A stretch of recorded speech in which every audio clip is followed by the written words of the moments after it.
Informasi selanjutnya, warga Pulau Sangihe, Sulawesi Utara menolak keras PT Tambang Mas Sangihe beroperasi di Pulau Sangihe. Tokoh agama bahkan berencana membawa kasus ini ke Pengadilan Tata Usaha Negara. Ini pulau-pulau yang indah. Warga Sangihe menolak tambang emas di Pulau Sangihe. Dari ibu rumah tangga, kapita laung atau kepala desa, hingga tokoh agama menolak keberadaan tambang emas oleh PT Tambang Mas Sangihe.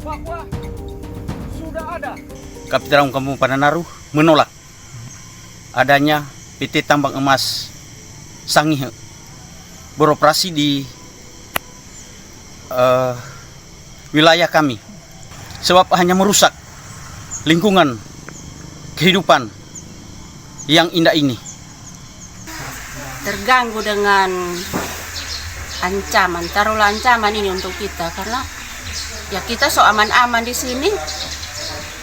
Baru dengar ada orang luar, karena ada tahu apa PT TMS itu. Tokoh agama di Pulau Sangihe bahkan berencana menggugat perizinan tambang emas PT Tambang Mas Sangihe ke Pengadilan Tata Usaha Negara. Saya dengan beberapa teman tokoh-tokoh lainnya sangat serius untuk melakukan upaya. Dalam hal ini ialah kami menggugat ke PT UN. Kami menggugat kementerian yang mengeluarkan IUP tersebut. Hingga saat ini belum ada konfirmasi dari PT Tambang Mas Sangihe atas rencana gugatan warga. Bupati Kabupaten Kepulauan Sangihe Jabres Gagana mengaku dialah orang pertama yang menolak tambang emas di Sangihe. Politikus Partai Golkar ini mengaku tidak tahu siapa yang mengeluarkan surat izin beroperasi PT Tambang Mas Sangihe. Karena saya menolak, dengan tegas saya tidak akan memberikan izin. Nah, karena tidak memberikan izin, putuslah hubungan kita dengan pihak investor. Nah, saya tidak tahu mereka lewat mana, kaget-kaget izinnya keluar. Penolakan juga digaungkan warganet. Puluhan ribu orang diketahui telah menaikkan petisi daring menuntut penolakan izin usaha pertambangan PT Tambang Mas Sangihe di Kepulauan Sangihe. Hingga 13 Juni 2021 pukul 12.30 waktu Indonesia Barat, petisi yang dibuat di laman change.org ini telah diteken lebih dari 79.000 orang. Rencana tambang emas di Kepulauan Sangihe mulai menarik perhatian warganet setelah meninggalnya Wakil Bupati Kepulauan Sangihe, Helmut Hontong. Sebelum meninggal dunia dalam penerbangan Lion Air rute Denpasar Makassar pada Rabu 9 Juni lalu, Helmut sempat mengirim surat penolakan izin usaha pertambangan PT TMS di wilayahnya ke Menteri Energi dan Sumber Daya Mineral Arifin Tasrif.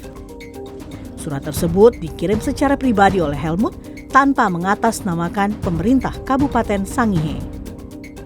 Dikutip dari cnnindonesia.com, menindaklanjuti adanya penolakan masyarakat, Direktur Jenderal Minerba Kementerian Energi dan Sumber Daya Mineral Ridwan Jamaluddin mengatakan akan mengevaluasi izin tambang emas PT Tambang Mas Sangihe di Pulau Sangihe. Data yang dimiliki Ditjen Minerba mencatat, luas wilayah PT TMS yang diizinkan untuk ditambang seluas 4.500 hektar. Angka ini kurang dari 11% dari total luas wilayah PT TMS sebesar 42.000 hektar. Selain itu, pemerintah juga akan terus melakukan pengawasan ketat di lapangan untuk memastikan kegiatan pertambangan PT TMS berjalan sesuai dengan aturan. PT Tambang Mas Sangihe pertama mendapat izin tambang berdasar kontrak karya tahun 1997. Perusahaan ini mendapat izin tambang di Kepulauan Sangihe pada Januari 2021. Izin usaha tambang PT Tambang Mas Sangihe dari Kementerian Energi dan Sumber Daya Mineral sendiri berlaku selama 33 tahun, dari tahun 2021 hingga 2054 untuk area seluas 42.000 hektar. Tim Liputan CNN Indonesia.